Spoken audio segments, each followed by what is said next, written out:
Então vamos ver aqui quem foi Abraão, né? A semana passada foi comentado, mas foi bem sucinto. E como ele é o nosso pai na fé, né? Então, é um dos personagens mais mencionado no Antigo e no Novo Testamento. No Novo Testamento ele só pede para Moisés, né?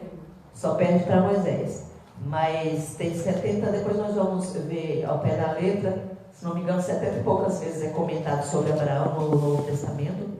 E Moisés um pouquinho mais do que Abraão, né? Então nós vamos ver aqui quem foi Abraão. Quem foi Abraão? Abraão foi filho de Terá, e sua família era natural da cidade de Ur dos Caldeus, localizada na Mesopotâmia. Após a morte do irmão de Abraão, a família saiu de Ur em direção à terra de Canaã. Eles foram até Arã e habitaram ali. Está em Gênesis 11:31. Tanto Ur quanto Arã eram cidades pagãs e centro de adoração ao Deus da lua. Então, isso daí acho que não tem na matéria de vocês. Se vocês quiserem, tem. Então, porque eu fiz um resumo mais, sabe, minucioso, para poder ter algo a mais do que eu tenho na matéria de vocês, né? Então, Abraão, ele era filho de Terá, e esse homem, ele era lá de Ur dos Caldeus. E depois, com a morte do irmão dele, eles migraram, né? Migraram para Canaã. E nós vimos que essa família era uma família idólatra, gente, né? Às vezes a gente não aposta, né, em pessoas que estão no mundo da idolatria e acha tão difícil arrancar eles da idolatria. Mas o que nós temos que entender é que o nosso pai na fé, ele foi arrancado do meio da idolatria. Os pais, lá era a terra da idolatria, né? E nós vimos, eu costumo sempre falar que quando nós investimos em pessoas que é muito, sabe, focado naquilo que eles servem lá fora no mundão, no sistema secular, pode investir, demora o tempo que demorar, invista, porque sabe o que vai acontecer? Do mesmo jeito que a pessoa se dedica lá, no mundo que ela vive, quando ela entrar na presença de Deus, que ela perceber que aquele tempo todo andou de forma errônea, quando ela entrar na presença de Deus, ela vai ter uma entrega 100%, né? Porque lá, às vezes, eles estão 100% com a fé deles, mas 100% errado. E quando eles descobrem que eles podem servir 100% correto, né, com a fé viva que eles têm, como diz os jovens, lacra tudo. Pode ver que os maiores pregadores, né, as pessoas que Deus mais investe, as pessoas mais avivadas no reino de Deus, são pessoas que veio de onde? Que serviam outras entidades, que vinham do meio da idolatria, que veio dos pancão da vida, que veio das biqueiras, que veio dos comandos das facções, porque do mesmo jeito que eles se arrebentam lá, eles se arrebentam aqui na presença de Deus também. Com eles não tem miséria. A gente que vem assim mais ou menos santo, né, vó? Quando a gente vem mais ou menos santo do mundo, que a gente fala assim, né, irmão Ricardo? A gente fala assim, menino, estou ouvindo só porque eu preciso de salvação, mas ó, eu nunca roubei, Fernanda. Eu não matei ninguém, eu nunca fiz. Só faltava um pouquinho assim para poder ser salvo. Aí a gente fica naquela coisa rasa, e quando vem para a presença de Deus, a gente fica raso também. A gente não é intenso em nada, do jeito que não se entregava lá para fazer besteira e não deve se entregar, também não se entrega aqui dentro porque se achava santo. Mas quem já vem arrebentado, sabendo fazer tudo ao avesso lá para Deus, na presença de Deus, quer compensar o tempo perdido lá de fora e se entrega com tudo aqui na presença de Deus. Né? Então nós vimos que Abraão, ele não veio de uma família cristã, de uma família que erguia altar diante de Deus, não, era uma família de idólatra, né? Segundo os estudiosos, tinha o pai de Abraão até vendia imagem de escultura, essas coisas, né? E aí nós vamos ver que o costume deles lá era de adorar o Deus da lua. Não tem os índios que adoram o sol? Adoram o sol, adoram a lua. Enfim, sai adorando tudo. Então, os pais os familiares de Abraão também eram idólatras. É muito difícil de afirmar com exatidão o período do nascimento de Abraão, mas a maioria dos estudiosos estabelece o início do segundo milênio, ou seja, 2000 anos antes de Cristo, com data aproximada para o seu nascimento. Isso está de acordo com uma possível cronologia utilizando os personagens bíblicos. Então, conforme os estudiosos foram observando cada personagem bíblico que foi atuando, eles fizeram mais ou menos um cálculo e chegou a essa aproximação, né, de aproximadamente 2000 anos antes de Cristo. Foi o ano que eles chutam, né, aproximam do nascimento de Abraão. Isso está de acordo, não. Além das descobertas arqueológicas que atestam um paralelo impressionante com o relato bíblico. No capítulo 12 do livro de Gênesis, a Bíblia nos mostra Deus convocando Abraão para que ele saísse do meio daquele cenário do paganismo. Você vê que coisa linda, amados? Quando Deus quer atrair alguém para a presença dele, ele entra no meio da idolatria. Eu já vi o testemunho de alguém que estava dentro da igreja católica e na hora de se benzer de frente lá de um dos santos lá, que ela foi se curvar e foi benzer, Deus falou com ela. E ela saiu de lá, é conhecido meu, nunca mais pisou os pés lá. Ela entendeu, ela ouviu a voz de Deus lá dentro. Então, quando Deus quer nos alcançar, eu tenho o esposo da missionária Rúbia, Deus falou com ele no meio da Gaviões da Fiel, lá no, se não me engano, no Morumbi. E Deus anda, pastora, que coisa. Ele está no meio da Gaviões da Fiel. Onde é que Deus não entra? Se a Bíblia diz que Ele é onipresente, Ele está presente em qualquer lugar do mundo. Deus, Ele entra, eu sempre falo, Ele entra no mais profundo lamaçal do pecado e Ele sai de lá sem se contaminar. E ainda traz quem está lá dentro, né? Então são alguns, já vi pessoas testemunhar que estavam em boates noturnas, em casas noturnas, e o Espírito Santo conversou com ela lá dentro, e ela saiu dali e nunca mais voltou. Então, quando a igreja falha no seu papel, o Espírito Santo vai lá e age diretamente. Porque a Bíblia diz que quando a igreja se calar, as pedras clamarão, né? Até as pedras vão clamar. De vez em quando eu vou ali, irmão Marcelo, vai aquele rodoanel que eu vejo aquela mensagem lá nos barrancos, sabe? Que vocês já viram também. Eu falo, olha, tá vendo? Ó, quando a igreja cala a boca, Deus põe até alguém para escrever nos morros, né? E aí nós vamos ver aqui, que no capítulo 12 Deus faz a convocação a Abraão para que ele saísse daquele cenário do paganismo. Ele deveria deixar sua parentela partir para uma terra prometida pelo próprio Deus. Gente, com 75 anos, eu falei, Deus, por favor, não deixa eu cumprir a promessa na minha vida com 75 anos. Gente, a saúde de Abraão naquela época era uns 500, irmão Ricardo, não é? Gente do céu, Deus 50 tem dia que eu estou assim, cansado. Eu falei, Deus, por favor, não inventa de me chamar para tocar com 75 igual a Abraão, não, né?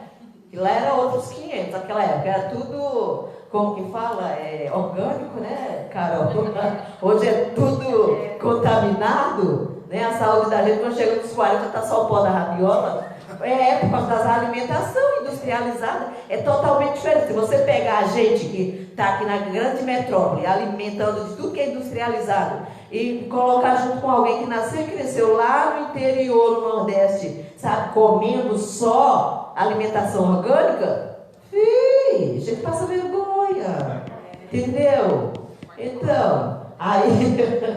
Então nós vimos aqui, o que eu acho lindo em Abraão, que a gente não teria essa fé, irmãos. Ainda essa semana eu estava conversando com uma amiga, que eu conheci um pastor, foi o primeiro pastor que Deus usou e que eu entendi a voz de Deus, que ele pregou sobre o Vale de Ossos Secos, que eu acho que eu já mencionei uma vez aqui para vocês.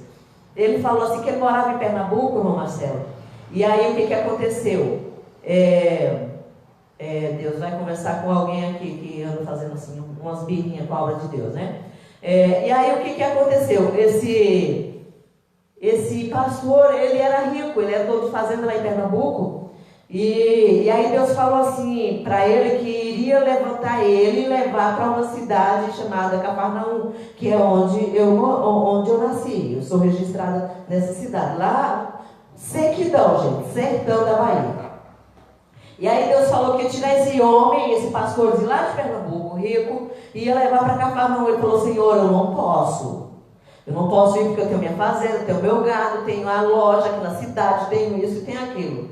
E Deus levantou o segundo profeta e levantou o terceiro profeta, irmão Ricardo, e ele resistiu. Aí Deus começou a tirar tudo. Deus começou a tirar tudo. Quando ele estava só com a casa e o resto ele já tinha perdido, aí Deus falou assim: você quer perder a casa também? Porque se o seu problema são as suas riquezas, eu tiro tudo e você vai. Não precisa nem de trabalho para levar. Eu tiro tudo. E ele foi quando só tinha sobrado a casa dele. A casa que ele estava coberto, né? Que ele estava com a esposa debaixo do teto. E ele foi para lá e disse: comparado ao que eu tinha, amados, eu vim para Cafarnaum com a mão na frente e outra atrás. Chegou em Cafarnaum e foi morar de aluguel. Alugou a casa dele lá em Pernambuco, que foi o que sobrou, e foi para Cafarnaum fazer a obra de Deus. E ele foi o fundador da Assembleia de Deus ali, que hoje em dia é a regional de todas as assembleias que tem lá. E aí você vê o tamanho do projeto que Deus tinha na vida desse homem. Foi preciso Deus agir dessa forma para poder ele cumprir o ID, né? Fazer a vontade do Senhor, coisa que Abraão não teve esse trabalho. Abraão, Deus não falou nem para onde, nem falou: vou te mandar para Cafarnaum, eu vou te mandar para Canaã, não. Deus falou assim: levanta, sai do meio da tua terra, do meio da tua parentela, que ele ainda ia mostrar onde é que Abraão ia ficar. E Abraão saiu, não questionou a Deus: mas para onde é que o Senhor vai?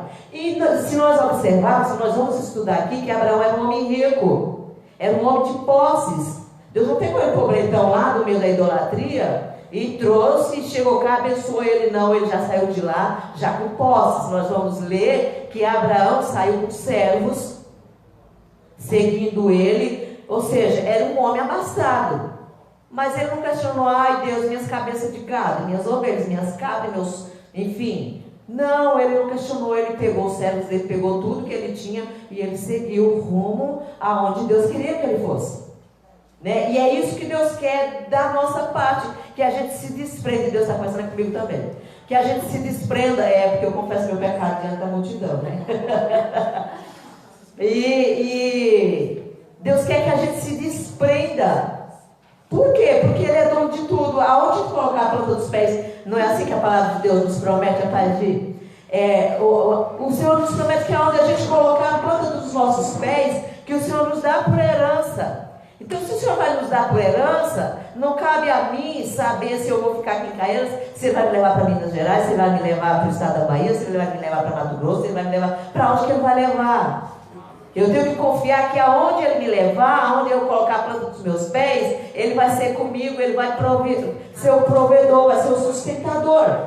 E a gente fica assim, parecendo a mulher do filme de Ghost, quando vai dar o cheque, sabe, que Deus convoca para poder a gente ir para a obra dele, e a gente fica assim, sabe, com medo de deixar, meu pai, às vezes uma pobreza, só tem a casa e o carro, e a gente fica fazendo guerra com Deus, e às vezes lá do outro lado Deus vai ter tanto para dar para a gente, e a gente fica numa mesquinheza, como diz o Jorge, numa miguelagem com Deus, né? Que é só Jesus para ter misericórdia, né? E aí nós vamos ver que Abraão não questionou a Deus, ele simplesmente ouviu a voz de Deus, catou os pertences dele, os funcionários dele, e partiu. Para onde? Para onde Deus enviasse, ele estava indo, né? Então nós temos que ter esse tipo de fé. Temos que viver pela fé. Então nós vimos aqui que ele deveria deixar sua parentela, partir a uma terra prometida pelo próprio Deus. E isso aconteceu com 75 anos. Ele partiu em direção à terra de Canaã, mas não é porque ele sabia que ele ia parar lá em Canaã, não. Que a terra seria Canaã. Porque Deus não falou para ele que era para ir para Canaã. Deus só falou que ia mostrar a terra que ia conduzir ele. E ele partiu levando consigo sua esposa, seu sobrinho Ló, todos os seus servos e bens que havia adquirido. Após chegar à Palestina, Abraão ficou nas proximidades de Betel, Hebrom e Berseba. Mas devido à fome que castigava a terra, Abraão desceu até o Egito. temendo por sua vida, ele não apresentou Sarai como sua esposa, o qual gerou alguns problemas para ele no Egito. Isso daqui a gente comentou a semana passada, né? E aí, eu até anotei aqui embaixo que Abraão, ele usou assim, tipo uma meia-verdade, né? Uma meia-verdade é uma mentira completa diante de Deus, né? Não tem meus termos. Ou a gente fala, ou é sim, sim, ou é não, ou não, passou disso, é procedência do diabo, é o que a Bíblia diz. Então nós temos, e eu já sou assim meia doida, eu gosto de falar na lata, tudo que, né? Então nós vimos que Abraão mentiu de todo? Não, porque eles eram irmãos por parte de pai, né?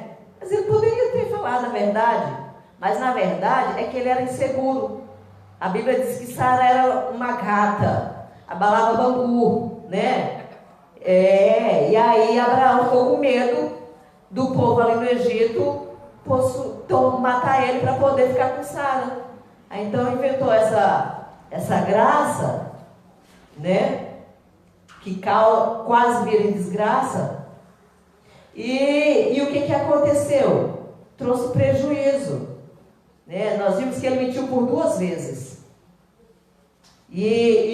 Engraçado, que eu acho interessante, irmãos, que na segunda vez que ele mentiu, acho que Deus falou assim: esse camarada tá difícil, viu?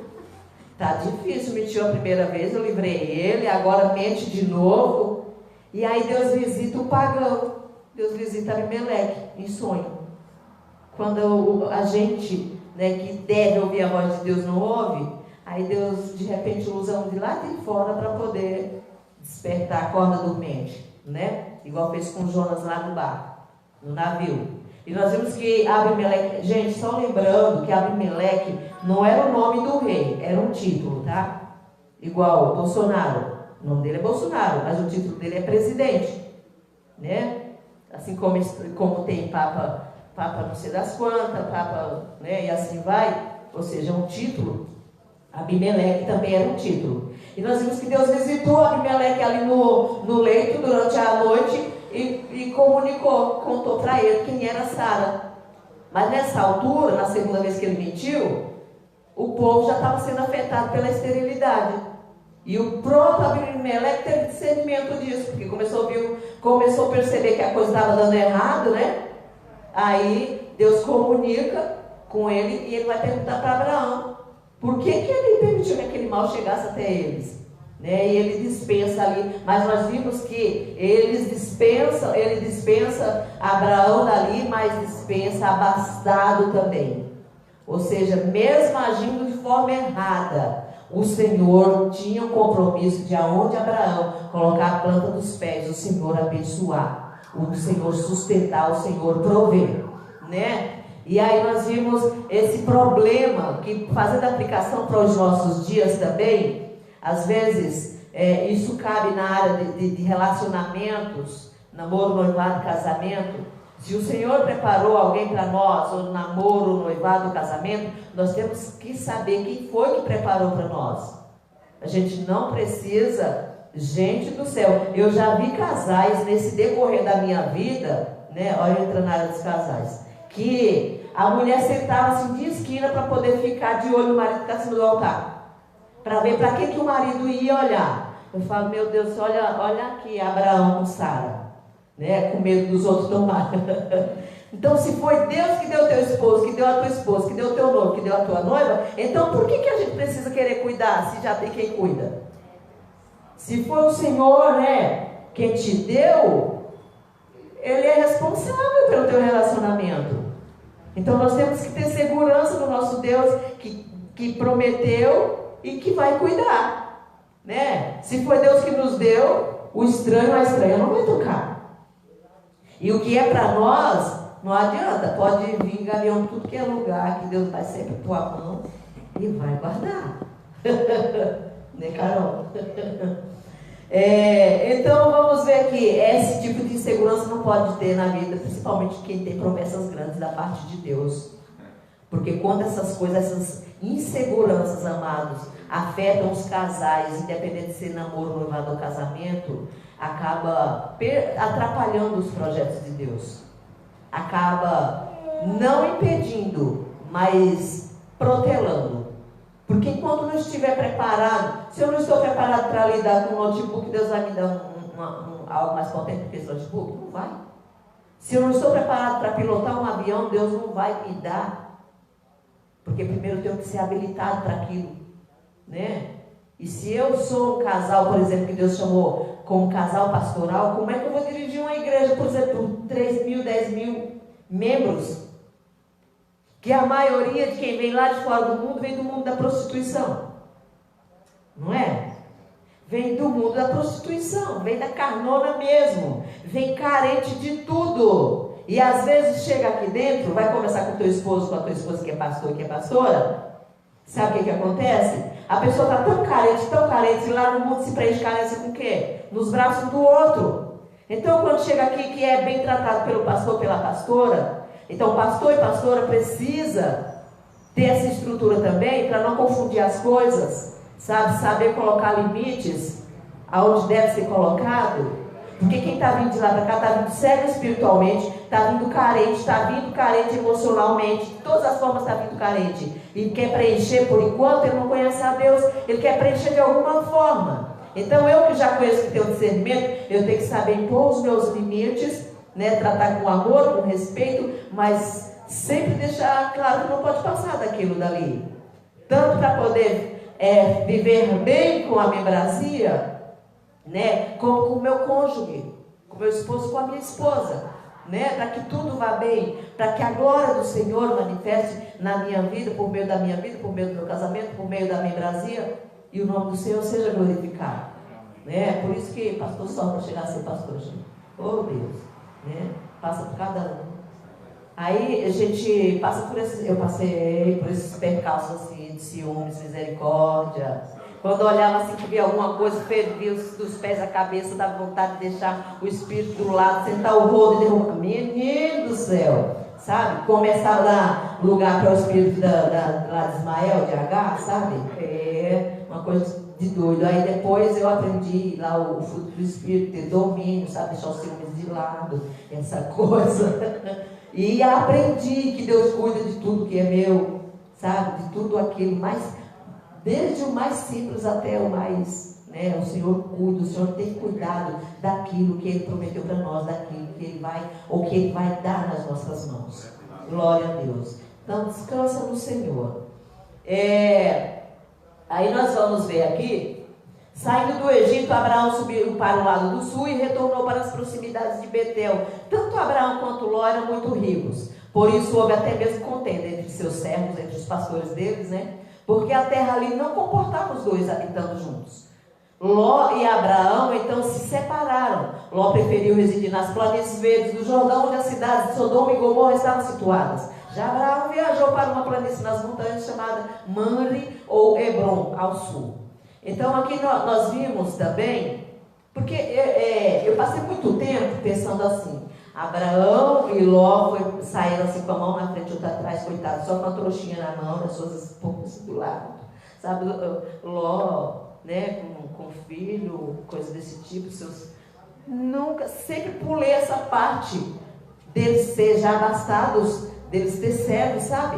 Nunca teve para isso. E aí eu entendia que chegou lá, foi que Deus honrou eles por ter ouvido a voz de Deus.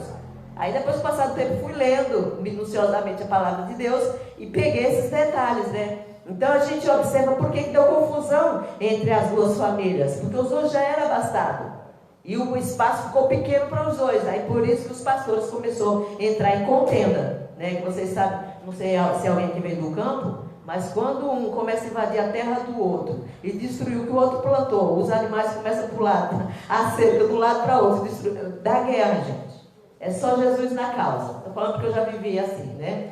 E tem aqueles fazendeiros terríveis que tem natureza ruim, que o animal seu pula para dentro, Carol, para dentro da sua fazenda e come a plantação dele, ele vai lá, não comenta com o vizinho para ir buscar o animal dele, não corta a orelha. Judia do bichinho. E o bichinho volta para a fazenda do vizinho do lado com a orelha, falta com uma orelha. Você não tem noção da bagaceira que é quando a pessoa não é temente a Deus. E eu imagino que Abraão e Ló, como estava saindo da idolatria, era tudo sangue quente, carne pura, né? Então, com certeza, os pastores também saíam na mão de vez em quando, né? Porque eles eram pastores de ovelhas, não eram pastores de gente, né?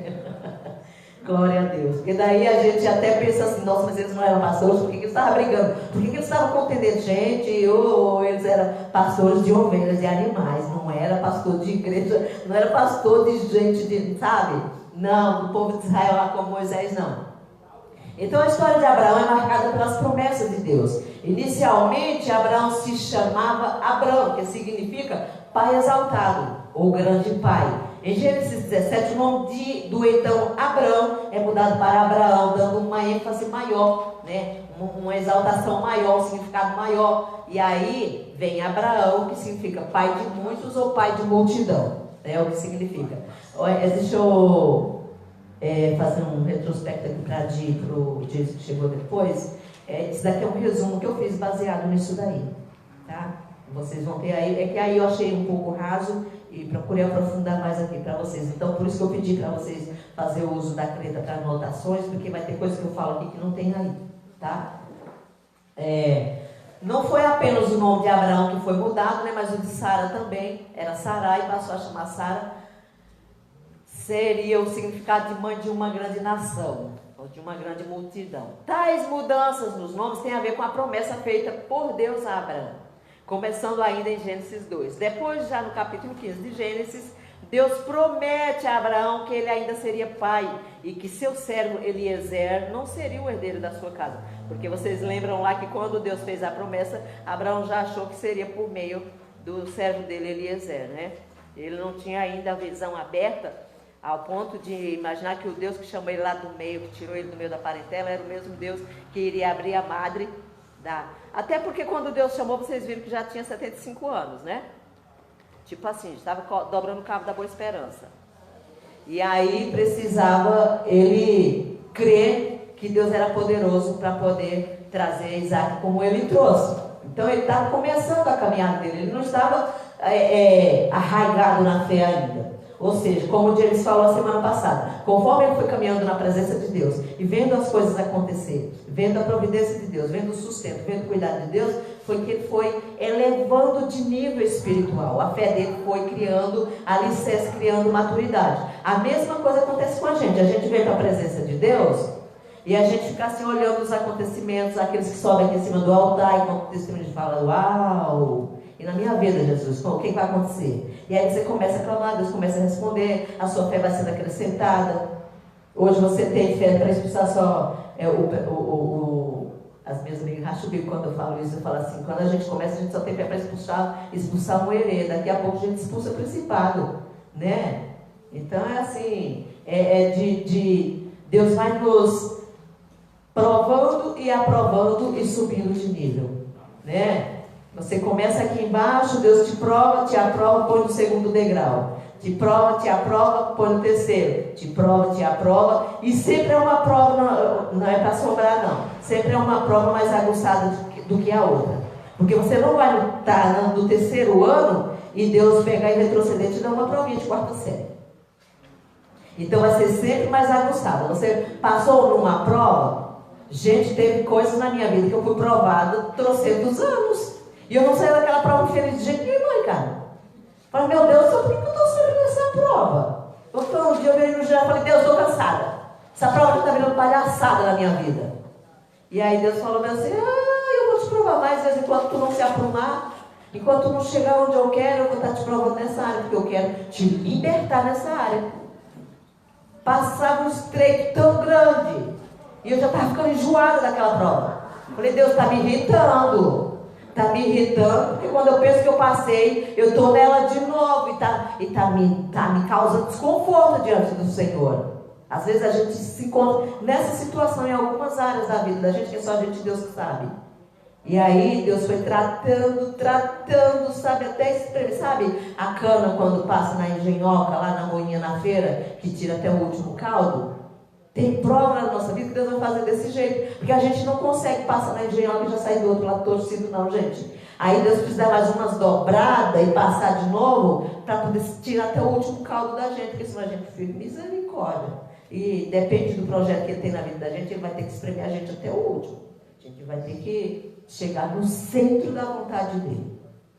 E nem sempre a vontade dele na minha vida é a mesma que tem com vocês. Ou que tem com vocês é a que tem comigo. Entende?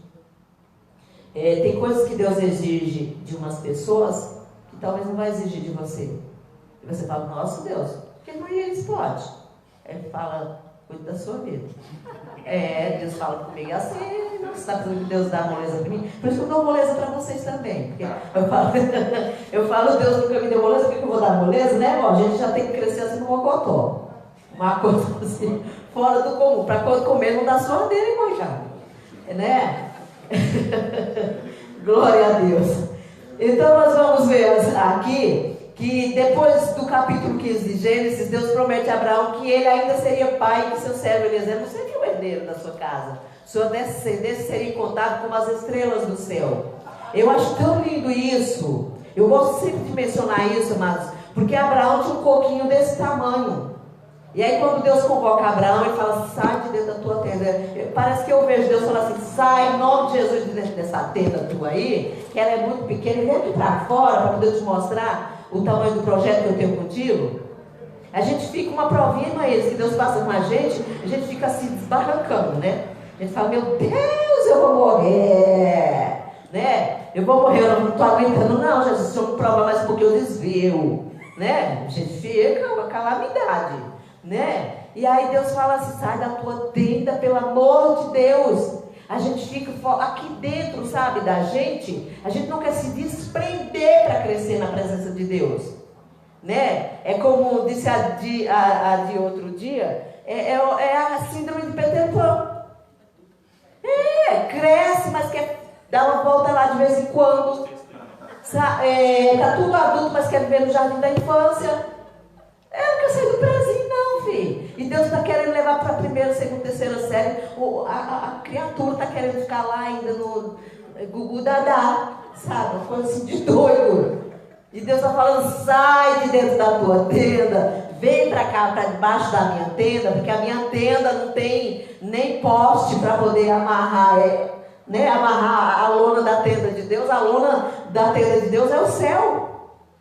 Pode ver que Deus falou assim, olha para o céu, meu filho. Não vê se tu consegue contar aí as estrelas. Eu fico olhando assim, imaginando, montando o cenário, sabe? Irmão Marcelo, eu gosto de entrar no cenário da coisa, né? E aí eu fico imaginando o bate-papo de Deus com Abraão. Meu filho, olha aqui, pelo amor de Deus, sai dessa tenda, olha aqui. Olha a minha tenda como é grande. Vê se tu consegue contar as estrelas. Não, ele não precisou falar das outras coisas, não. Ele só falou das estrelas. Aí eu imagino que Abraão começou a contar 1, 2, 3, 4, 5, 6, sabe? Igual a gente faz quando é criança, contando as estrelas. E aí quando mistura lá e a gente já não sabe por onde foi que a gente passou, e não sabe quantas estrelas mais que tem. Eu imagino que Abraão tentou contar, mas não conseguiu. E Deus falou, é assim que vai ser a tua descendência. Aí a gente fica dentro da tenda da gente, né? Naquela limitação, naquele gugu da vida inteira. E Deus fala, sai de dentro, pelo amor de Deus, vem aqui para fora, que eu quero te mostrar o tamanho do projeto que eu tenho na tua vida. Pastor, esse papo aí era fácil. De forma intrínseca. Deus conversa, Deus ele não mudou, ele continua a mesma coisa. O Espírito de Deus se comunica com o nosso e ele fala, né? Hoje, por meio dos dons, a gente vê que Deus, ele usa várias formas, né?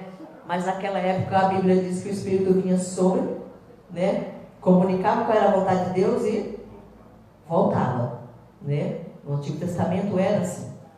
Ou seja, ele vinha conversar com Abraão, como conversou com Noé, enfim, e tantos outros personagens da Bíblia. Ele comunicava qual era a sua vontade, ele entregava a sua mensagem para os profetas, mas ele recuava, né? E o que eu acho tão lindo ali quando Moisés viaja na Bíblia, sabe? Até cutuca assim, no canto e começa a viajar. Quando Moisés, Deus manda Moisés tirar do espírito que estava nele. Ou seja, o Espírito de Deus agia de uma forma tão intensa na vida de Moisés, que ele falou assim, eu vou tirar do que está em você, ou seja, da porção que eu dispenso para você, eu vou tirar e vou distribuir os 70 anciãos. E ali foi aquela glória lá, né? Profetizando no arraial, teve uns 2 ciumentos lá, que começou a ver né, eles começaram a ver alguém profetizando e falaram assim, olha lá, está falando a Rael, está profetizando também. Mas eles falaram, está com ciúmes? Né? Às vezes a gente fica assim, né? Meio ciumento na casa do Senhor. Deus começa a usar o novato que chegou, né, amor? Aí o filho mais velho fica lá, não estou entendendo. Está entendendo, Deus? Acabou de chegar. Semana passada, aceitou Jesus, o Senhor já sapecou fogo. E já está usando, eu estou aqui há 2 anos, Deus vai fazer igual fez com o filho pródigo lá, meu filho, você estava aqui o tempo todo. Dentro do depósito do armamento, que tu não usou ainda. As armas estão aí, tu não usou porque não quis. Né? Ele chegou, já teve ousadia para usar, então fica à vontade, filho. Eu costumo sempre falar que na presença do Senhor, aqui na igreja é só um complemento, na verdade. O arsenal de arma que a gente tem que buscar dentro do nosso quarto, né?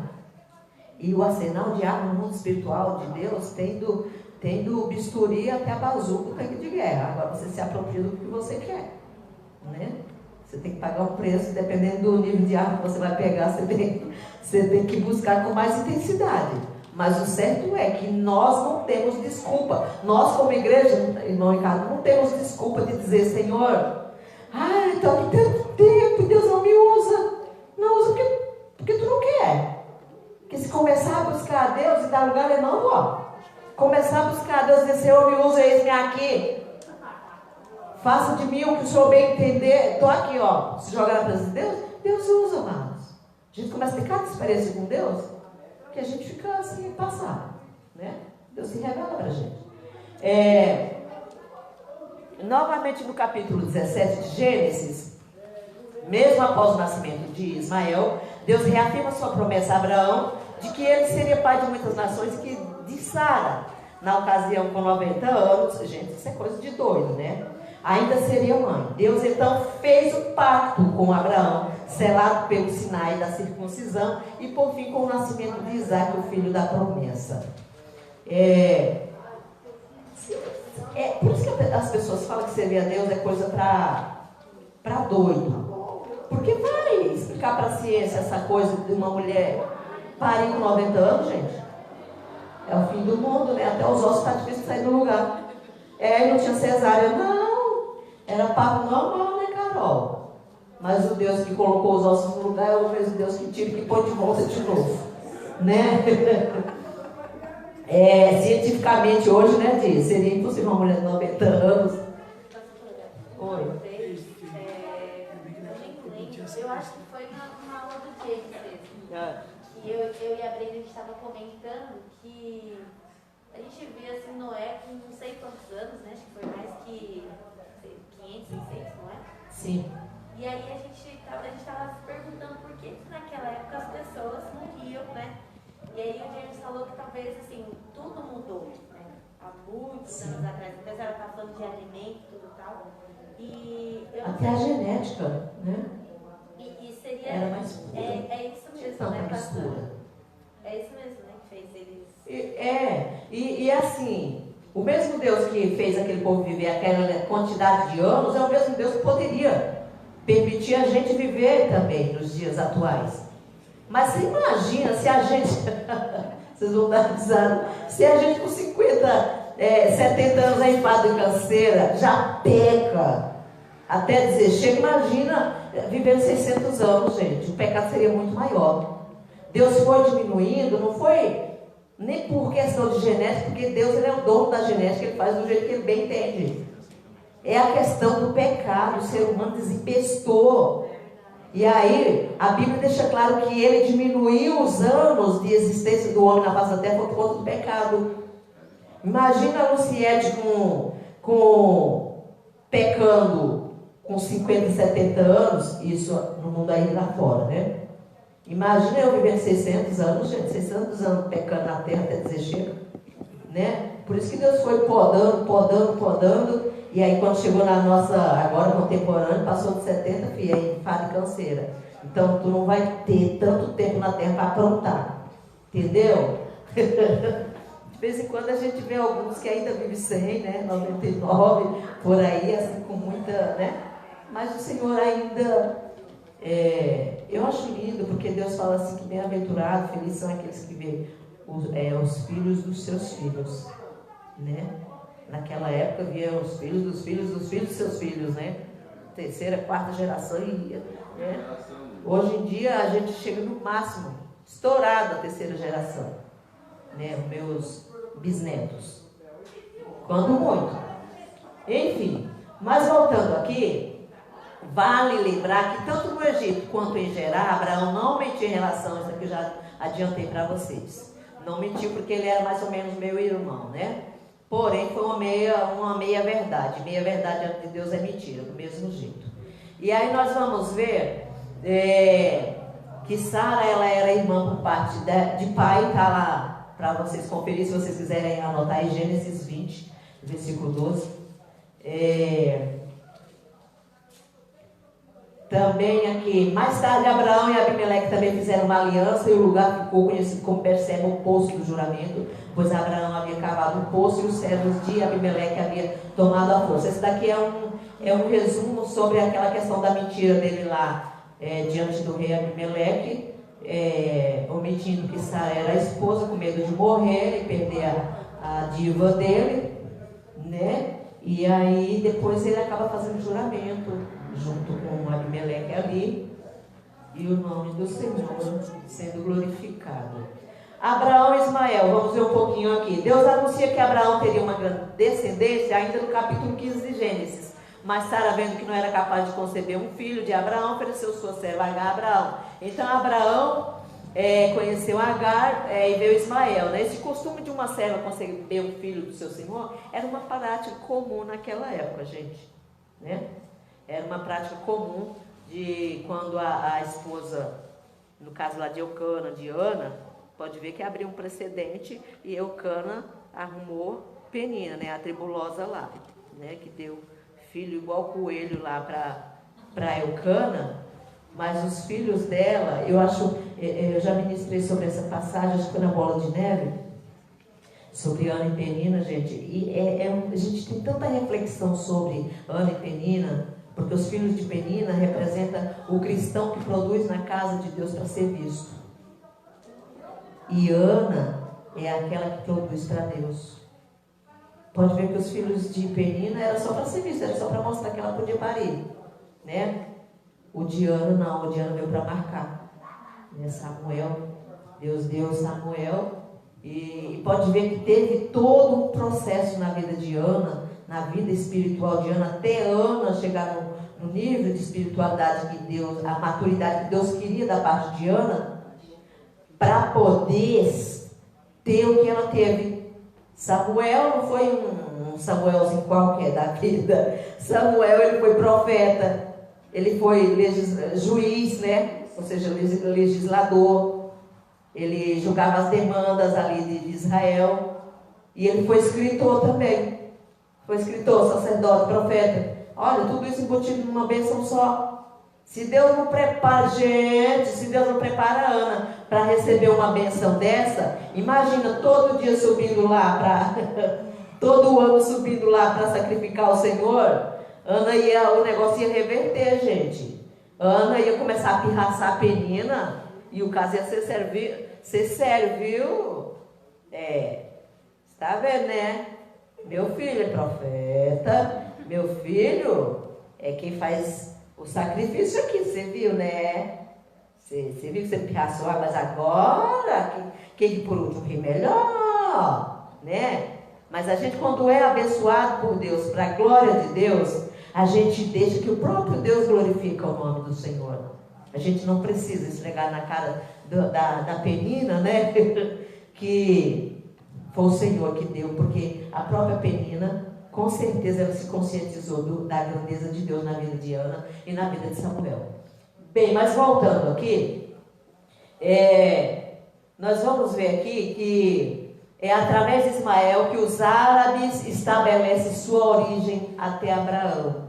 O povo muçulmano, eles só têm, em primeiro lugar, Maomé, em segundo lugar é Abraão, né, dito ao Corão. Mas se nós observarmos, Abraão não teve só Ismael e Isaac, ele teve outros filhos. E não sei se vocês lembram quando eu ministrei aqui sobre Gideão, lá com os midianitas. Midianitas, gente, não era outro povo, senão parente de Israel, descendente de Isaac. Sabe quem é os midianitas? É descendente do filho da concubina lá de Abraão, da Quetura. Ou seja, era irmão brigando contra irmão, né? Que não era para acontecer. Se eles parassem para pensar, saíram do meio das mesmas entranhas.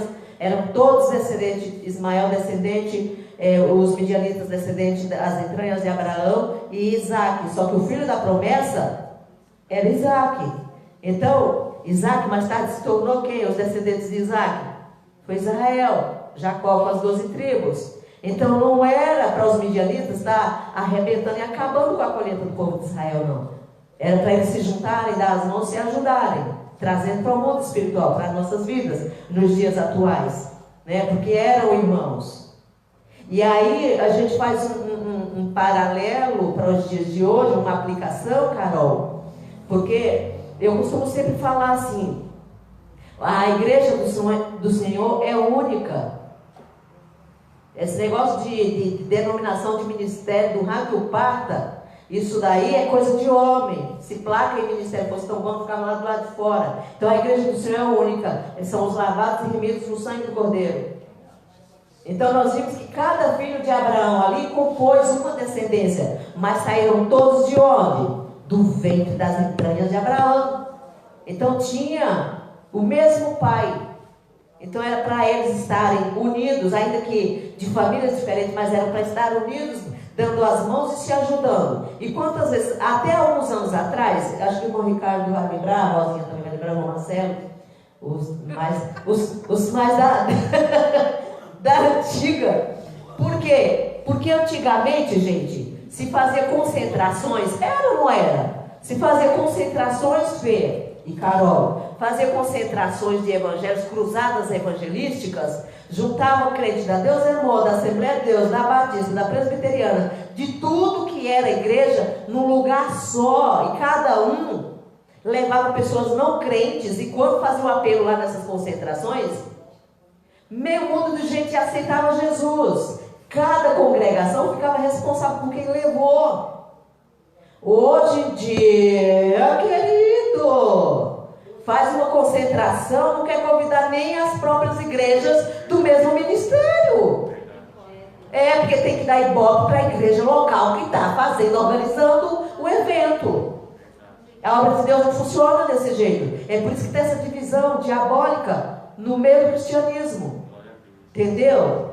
Então os ministérios não era para viver dividido igual os filhos de Abraão, não, se engafinhando, querendo matar o outro, igual o pessoal do islamismo lá, os muçulmanos, os palestinos lá, se engafinhando, não. Era para estar dando as mãos, porque todos têm que chegar ao mesmo denominador. Quer ir para o céu, quer ter eternidade com Deus?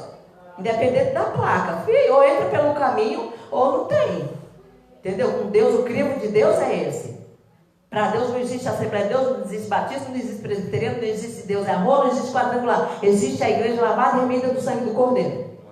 E que todos nós precisamos ter o mesmo alvo, que é ganhar almas para Cristo. Eu falei nessa semana o seguinte, que se não é do meu interesse ganhar almas, trazer a salvação da alma da minha igreja, para a minha igreja, tem alguma coisa de errado.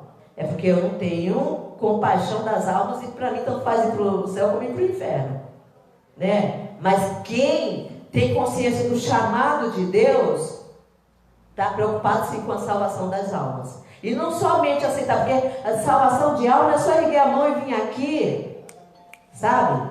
Vir aqui na frente, fazer confissão com o bispo, pegar o número do telefone e nunca mais ninguém visitar, ninguém querer saber de nada. Aceitou Jesus, se quiser, o bispo já até colocou, e o menino, o bispo já até colocou, avisou para eles lá 7 domingos seguidos, 7 domingos, suficiente, menino, você não acha feio para ele se converter? Não precisa de visitar não, entendeu? Mas aceitar Jesus ser salvo é também ser cuidado. Eu dizia no seminário essa semana para os seminaristas lá, que um seminarista falou assim, pastora, por que entra tanta gente e aceita Jesus e gente procura depois e não está, aquele povo não está na igreja que aceitou Jesus. Às vezes é 10, 15 almas aceitam Jesus, mas cadê esse povo? Eu falei, eles estão entrando pela porta da frente e saem pelas portas do fundo. Eles estão aceitando porque eles sentem necessidade, a alma está sedenta. Mas a alma que está sedenta, que está aceitando a Jesus, ela também está ferida, ela está doente e ela precisa ser tratada. E tratamento na alma não se faz da noite para o dia. Então, se não encontrar especialistas na casa do Senhor, preparados para poder cuidar dessas almas, elas vão entrar pela frente e vai escorregar pelas portas do fundo. Né? E aí, entra a necessidade da membrazia da igreja, dos obreiros da casa do Senhor, se preparar, se qualificar, para poder cuidar dessas almas, sarar, ajudar essas almas, sabe, com bálsamo de Gileade, né, como a Bíblia diz, bálsamo de Gileade, que é a palavra de Deus. Traz uma palavra de consolo para quem precisa ser consolado, de conforto para quem precisa ser confortado, de correção para quem precisa ser corrigido, né? Porque vem gente de tudo que é estilo. E a gente precisa estar preparado para cuidar dessas vidas. Então é fácil a gente se alegra, bate palma, que é uma beleza, quando o povo aceita Jesus aqui, mas quem é que está cuidando? Ou está deixando só tudo nas costas de um só? Um sozinho não consegue carregar a carga toda, né? Oi? Tem um ditado que fala, Deus cuida. Deus cuida. Se preocupa não ouvir mal disso. Deus é o seu pastor. Ele se vira. Não, irmãos, a glória de Deus é manifestada na terra por meio da igreja. Deus, ele é espírito e ele precisa de um corpo para manifestar a glória dele. Ele precisa de nós para poder atuar por meio das nossas vidas. E aí a gente fica aqui assim, Deus cuida, igual o irmão Ricardo fala, Deus cuida, olha o poder de Deus, filho, ele é onipresente, onisciente, onipotente, ele pode todas as coisas, ele pode sim, mas é fazendo uso da minha vida e da tua vida. Nós somos boca de Deus, nós somos representantes de Deus aqui na terra. Na medida que nós nos entregarmos, o Senhor irá nos usar. Agora, se a gente não gosta nem de uma escola bíblica, como é que a gente vai se qualificar para o reino de Deus? Como é que a gente vai cuidar dessas vidas? Pelo amor de Jesus Cristo. Mas vamos lá, né? Glória a Deus. Eu gosto de ensinar, gente, mas eu gosto de dar lugar também para Deus. Para falar o que Deus traz. Não tem como. Se eu tentar fugir do que Deus desce aqui na hora para falar, eu acabo dando um branco aqui, não sai nada aqui também. Isaac foi o filho da promessa que nasceu quando Abraão já tinha 100 anos, aproximadamente, né, 100 anos.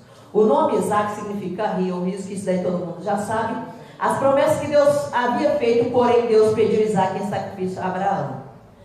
Mas, a Bíblia diz que Deus falou assim, me dá o teu filho, teu único filho, né? Mas Abraão não tinha só um filho, mas aos olhos de Deus, Isaac era o único, porque Deus estava vendo conforme Abraão estava vendo. Vocês pararam para pensar nisso? O filho da Agar começou a pirraçar e perseguir, ele não teve o menor problema de ouvir a Sara enquanto ele foi correr junto com a escrava. Os outros a gente nem menciona, a gente nem vê Abraão falar sobre esses outros filhos dele. Mas o dodói dele, o problema dele era com Isaac. Isaac chegou para mandar um pedaço. Aí acho que Deus deve ter percebido assim, o negócio está ficando estreito para o meu lado, porque Abraão já não está me adorando, né? Da forma que deve adorar. E ele pede o Isaac em sacrifício. Pede em holocausto. Vocês já leram lá sobre o sacrifício, sobre as ofertas? Lá em Levítico? O holocausto é o quê? É quando faz a entrega no total. Totalidade. É muito lindo isso. O sacrifício total. Não tira nada do bicho. Sabe? Queimava totalmente para o Senhor. Então, Deus pediu isso de Abraão. Eu quero o seu Isaac. Eu quero o holocausto. Eu não quero parte. Eu quero todo. Entende? Então, às vezes a gente está ali, sacrificando a Deus pela metade, entregando aos poucos. E Deus fala assim, eu quero Isaac no altar, viu? Vem cá, quero Isaac. Eu quero Isaac no altar, como um holocausto. Eu quero o todo. Eu não quero 80%, sabe? Eu não quero 50%, eu não quero 70%, eu não quero 95%, eu não quero 98%, eu quero 100%, eu quero todo. Né? Gente, eu sofri tanto para me entregar sem reserva na presença de Deus. Você não tem noção. Misericórdia. Eu ficava assim, sabe, Senhor, toma essa parte aqui, mas aqui pode deixar que eu cuido. Né? Ou então assim, Senhor, até cantava, entra na minha casa, entra na minha vida, né? Aí quando chegava na parte, mexe com a minha estrutura, eu falava, na estrutura não mexe não. Dói demais. Gente, quantas, não tô brincando não, é sério. Tinha vez que eu estava lavando louça, Fernanda. E eu começava, aí tinha aquele, não sei se era carro do ovo, era de fruta que vendia, né, Di? E passava naquele pinheiro lá cantando, entra na minha casa. E eu cantava. Menino, quando chegava assim, mexe com a minha estrutura, eu falava, tá repreendido, em nome de Jesus. Gente, eu falava, Deus sabe, Deus é meu testemunho. Eu falava, misericórdia, você prova demais na vida, Deus, não mexe com a minha estrutura, não. Porque mexer com a estrutura é mexer com os alicerces da gente. E a gente não quer que Deus mexa com a estrutura. Aí você canta o louvor, não sabe nem o que está cantando. Né? Aí entra a parte do louvor agora, né, Fê? Canta, que é uma coisa, mas não sabe nem o que é que está cantando. O louvor, ou você está glorificando, adorando a Deus, ou você está fazendo uma oração por meio do louvor. Então presta atenção no louvor quando vocês forem louvar, para depois você não estar pedindo, cantando assim com o coração espalhado diante do trono de Deus, dizendo, mexe com a minha estrutura. E depois, quando for amanhã que Deus começar a mexer na tua estrutura, você fala, meu Deus, o que está acontecendo? Por que eu estou passando por essa prova? Aí Deus fala, porque eu estou com tanto gosto pedindo para mexer na tua estrutura. Né? Então a gente tem que saber, por isso que o apóstolo Paulo fala que a adoração da gente tem que ser com raciocínio. Um culto racional. Não cante achando que você não está cantando nada para Deus, ou que você está cantando só para se emocionar e ter umas lagriminhas, não. Você está cantando, você está comunicando algo para Deus. Então, por isso que eu falo, aquele louvor lá, qual que é, Carol? Acho que foi a Yasmin que falou assim que toda vez que vai louvar aquele louvor do Espírito Santo, que lembra de mim, é um que fala, meu Deus, eu esqueci. Não, é um moço que canta, que fala para o Espírito vir. Mas ele começa meio esquisito, a letra dele é meio esquisita. O começo dela. O começo dela, né? É que eu não lembro como que ele começa. Vem me visitar, gente. Eu não louvo assim, vocês me perdoam, mas eu não louvo. Não. Sabe? Não, vem me visitar. Fala, oxe, minha casa é só para visita? Minha casa é para moradia, para habitação. Eu não quero ele só como visita, eu estou no Antigo Testamento. Então quem compôs esse hino estava lá ainda no Antigo, sabe? Então quando eu estou louvando, eu louvo com raciocínio. Então quando fala assim, como é que começa? Vem me visitar hoje aqui, eu falo, Pai de graça. Ele está aqui dentro de mim, habitando, comunicando com o meu espírito. Por que eu vou pedir visita dele? Estou podendo, não. Pastor, oi. vou falar rapidinho uma coisa aqui. A senhora está falando de louvor. Semana passada a gente estava conversando sobre o louvor. Porque aquele louvor fala assim, então me tira o medo. Sim. E quando a gente não pega para entender a letra desse louvor, a gente acha que está falando do medo que a gente tem aqui. Medo das coisas Sim. carnais, coisas, né? E era o receio, né, que Moisés tinha de chegar perto de Deus. Sim. Né? Então, e aí Deus fala, depois desse que Porque fala, ele sabia eu que tiro Deus era o medo. capaz, né? E aí ele fala, a tempestade é você, chuva forte é você. E é isso todinho, né? Sim. E eu nunca tinha parado para pensar, e a senhora está falando de louvor, e a Fernanda aqui, que é isso, é tudo, é muito importante a gente entender o que a gente está louvando, né? E a gente vê que tem muito louvor, mesmo que não tem muita base. É mais Gente, temos aí uma aberração, você não tem noção. É um sentimento de vingança, sabe? É um sentimento de vingança Sabe, tem quem te viu na prova e não te ajudou, se prepara, entendeu? Porque o chicote vai estralar, entendeu? Esse louvor, presta atenção na letra desse louvor para vocês verem. É o crente Lampião misturado com Maria Bonita, que passou na prova e não teve ninguém para ajudar e agora quer se vingar, entendeu? Então, Pedro, se você não me ajudou, você está ferrado, né? Então é mais ou menos isso, gente.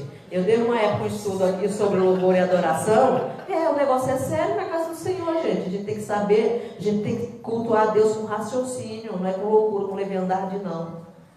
Às vezes a gente está tão desapercebido, pensando nas contas para pagar, na morte da bezerra lá fora, sabe, nas coisas lá fora, que o bispo está falando assim, vamos orar pela irmã Maria, que ela está entubada na UTI, o outro dá uma glória a Deus lascado lá atrás, que você fala, sangue de Jesus tem poder, como é que pode dar glória a Deus com a irmã que vai estar entubada, gente?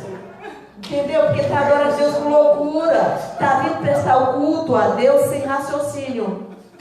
Aí quando é para dizer misericórdia, Senhor, dá vitória para a tua serva, está dando glória a Deus. Aí quando é para dar glória a Deus, está clamando por misericórdia. É o crente doido, sabe, que vem para a casa do Senhor sem ter noção do que é adoração. Mas vamos deixar isso para uma outra época, para uma outra hora, quando eu for tratar de assuntos de louvor e adoração de novo, né, amor? Então a gente tem que tomar cuidado, a gente tem que prestar atenção. Às vezes a pessoa está ministrando, ela está falando uma coisa que é triste de se ouvir, e a pessoa está lá, Deus, fala mesmo. Você fala, misericórdia, sabe? Tem hora que eu me divirto, gente, escutando, prestando atenção no culto racional do povo, sabe? Mas enfim. Então aqui a história de Abraão no Novo Testamento, gente. No Novo Testamento nós temos 74 referências a Abraão nos livros do Novo Testamento, ficando apenas atrás de Moisés, que possui 79 referências. Né? Isso daí não tem aí na matéria de vocês, seria bom vocês anotarem. No Novo Testamento temos 74 referências a respeito de Abraão e temos 79 a respeito de Moisés. Né? Então no Novo Testamento Deus é chamado o Deus de Abraão, está em Mateus 22, 32, se vocês quiserem anotar aí.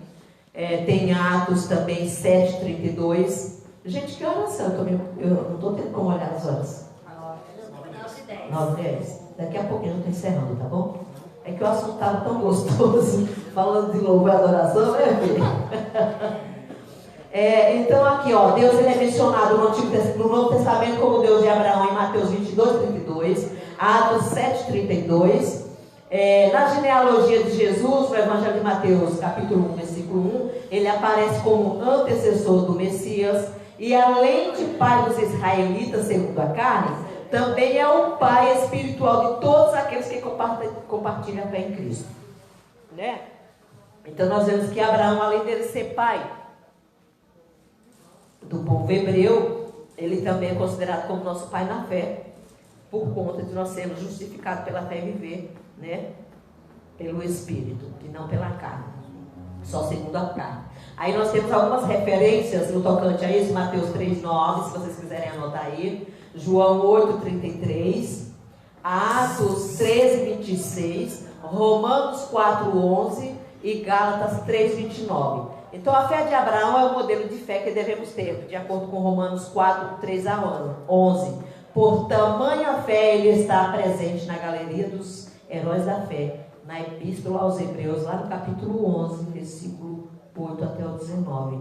Ele também compõe a galeria dos heróis da fé, né? Tanto o destaque que teve Abraão na vida. Daí, eu falo assim, gente, que a gente é denominado como igreja, né?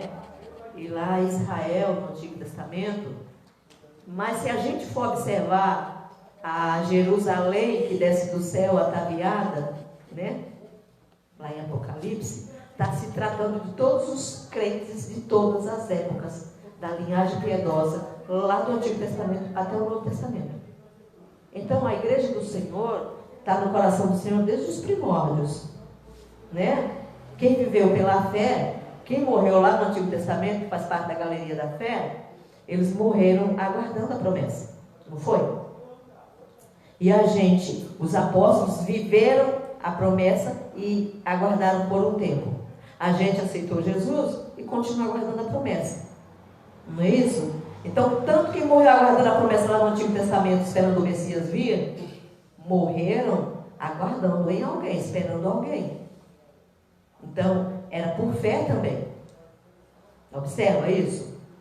E aí vem Jesus, na plenitude dos tempos, cumpre o ministério dele. Quem viveu naquela época contemplou, participou do ministério dele, mas após morte, ressurreição e ascensão, continuamos aguardando pela fé na promessa. Agora, a promessa do quê? Da segunda vinda.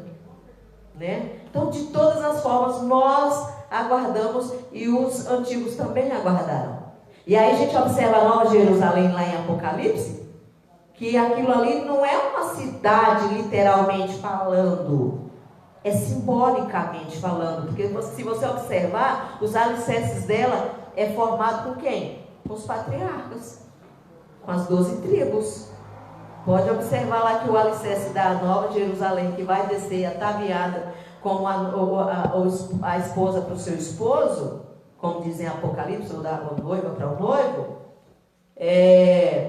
as bases dela é feita com as tribos de Israel. Aí depois vem o complemento das bases, os 12 apóstolos, né, Pedro? Então, é uma Jerusalém espiritual, dos crentes de todas as épocas. E é por isso que lá não vai precisar de luz, porque os crentes que partirem, que formar essa nova Jerusalém, são luzes, né? E o cordeiro é o que, vamos dizer assim, a linguagem do Nordeste, alumia, é o que clareia tudo. É muito lindo. Se você ler aquela passagem da Nova Jerusalém lá descendo, você chora, porque você vai ver que está falando de nós. Está falando desde os primórdios que morreram aguardando na promessa até os dias atuais. E Atos dos Apóstolos ou Atos do Espírito Santo está continuando. Nós estamos dando continuidade, né, até que Jesus arrebate a igreja. E aí eu pergunto, qual é a minha participação e a tua participação nos Atos do Espírito Santo? Porque o Espírito Santo só age por meio da minha vida, da vida do Pedroso, da vida da Edilane, enfim, de todos que estão aqui e daqueles que estão me assistindo. Qual é a nossa participação nos atos do Espírito Santo? Lá era Atos, aqui está registrado como Atos dos Apóstolos, mas a gente deu continuidade. Atos dos Apóstolos não se encerrou ainda. Começou com os apóstolos, mas é considerado também como Atos do Espírito Santo. E o Espírito Santo irá agir por meio de mim, por meio de você e de você. E nós precisamos ter em mente de que nós temos que ter a nossa participação. Glória a Deus. A história da vida de Abraão, gente, embora não exista nenhum relato extra-bíblico sobre a história de Abraão, apenas algumas prováveis evidências em escritos babilônicos, tudo que a arqueologia já descobriu sobre a civilização da época de Abraão faz com que muitos estudiosos classifiquem os relatos bíblicos como uma descrição perfeita do período que é apresentado, né? Até a arqueologia, os arqueólogos, eles investigando, eles percebem que tudo que eles já descobriram até agora bate perfeitamente com aquilo que está registrado nas escrituras sagradas.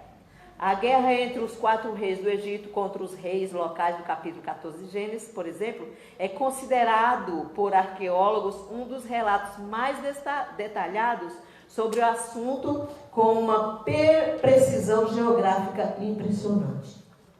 Então, até os arqueólogos, principalmente nessa parte da guerra aqui dos reis lá do capítulo 14 de Gênesis, foi constatado pelos arqueólogos também e bate com aquilo que está escrito aqui. E aí nós vamos encerrar aqui com algumas características de Abraão. Abraão é o pai do povo hebreu. Abraão é considerado o pai da fé, porque o Novo Testamento ensina que todos que têm fé em Jesus são descendentes espirituais de Abraão, né? Descende dele. A Bíblia não esclarece praticamente nada da vida de Abraão antes dos 75 anos de idade, porque lembra que no começo da aula eu falei que quando Deus entra em contato com Abraão e chama ele para sair do meio da parentela, ele tinha essa idade, aproximadamente essa idade. Então, antes dessa idade aí, a Bíblia não relata, não esclarece. Não adianta a gente querer especular, bisbilhotar, porque o máximo que a gente vai ter são relatos de arqueólogos, né? E de poucas coisas também. Então, Abraão era quase um nômade, porém era um homem muito poderoso e rico. Ele era um homem de paz, mas utilizava seus servos como um exército em conflitos ocasionais. Está registrado lá em Gênesis 14, um dos conflitos dele, que ele usou os servos dele, né, como exército. Com certeza ele preparou esse povo. Pode ver que teve uma das guerras que ele foi com os 318 dele, né? E resgatou Ló, resgatou tudo. É engraçado, olha como é linda a vida de uma pessoa transformada pelo poder de Deus. Que Ló quebrou o pau lá, os pastores de Ló quebrou o pau com os pastores de Abraão. Parente brigando com parente, né? Se a gente pedra nos dias de hoje, quando o rei, os 4 reis pegou lá, levou a família de Ló, com as mulheres, a família e tudo lá, levou embora, se a gente, no lugar de Abraão nos dias de hoje, já foi tarde, bem feito. Ele é atribulado. Você viu, Sara, que quando eu pedi para ele escolheu a planície melhor, zoiudo, bem feito. Agora foi, os reis atacou e pegou ele, não vou ajudar não. Mas não, Abraão fez o quê? Catou os 318 dele, foi atrás, resgatou a família de Ló, resgatou os bens, né, os despojos que os reis tinham levado, trouxe tudo de volta, né? Então, convertido faz assim. Então, Abraão foi pai de Isaac com aproximadamente 100 anos de idade. Abraão era quase um nômade, isso aqui é Jali. Abraão teve encontros pessoais com Deus, na teofania também. Então, aqui, irmão Ricardo, nós temos a comunicação de Deus com Abraão, com Noé. Com Noé, eu não lembro de nenhuma passagem que Deus apresentou a Noé de forma teofânica, não. Mas para Abraão, sim. Então Deus tanto comunicou com Abraão de forma intrínseca, ou seja, no espírito dele comunicar com o espírito de Abraão dentro de si, como ele também se apresentou de forma teofânica. Principalmente quando ele vem com aqueles outros 2 anjos lá para poder conversar. O terceiro inclui ele, né? Está lá em Gênesis 12, do 7 ao 9, tem 18 também, do 1 ao 33. Então Abraão também recebeu a palavra de Deus em sonhos. Deus se manifestou a Abraão de várias formas. Por meio de sonho, de forma teofânica. Ai, gente, como eu queria conversar com Deus. Hoje, gente, vocês têm noção da pastora doida que vocês têm. Eu estava lá preparando a aula, eu falei, ai Deus, como eu queria tanto que o Senhor se apresentasse de forma teofânica para mim. Sabe? Aí o Espírito Santo falou assim, não tem mais necessidade não, meu filho, já vi dentro de você. Eu falei, tá bom, Deus, abafa o caso.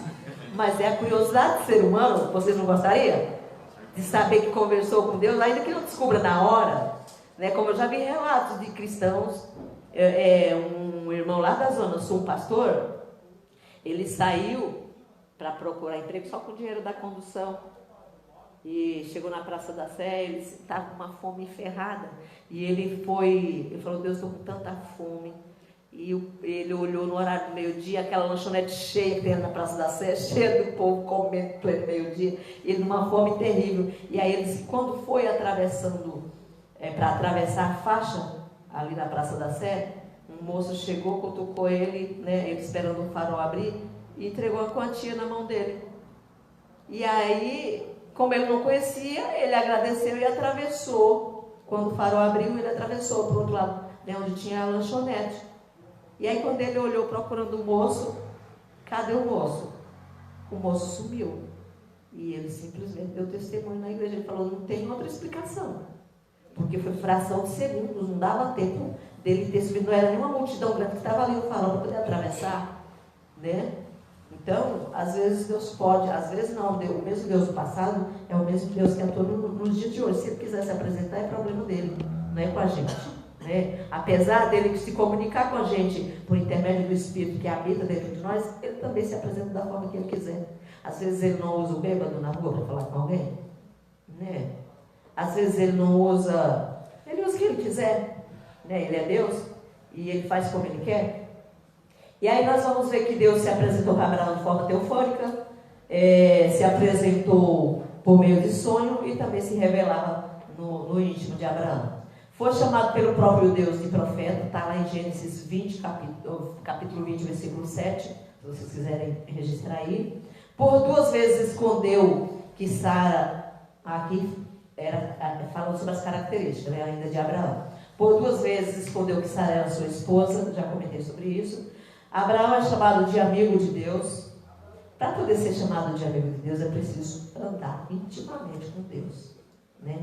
Não é só fazer uma visitinha para Deus de vez em quando, né?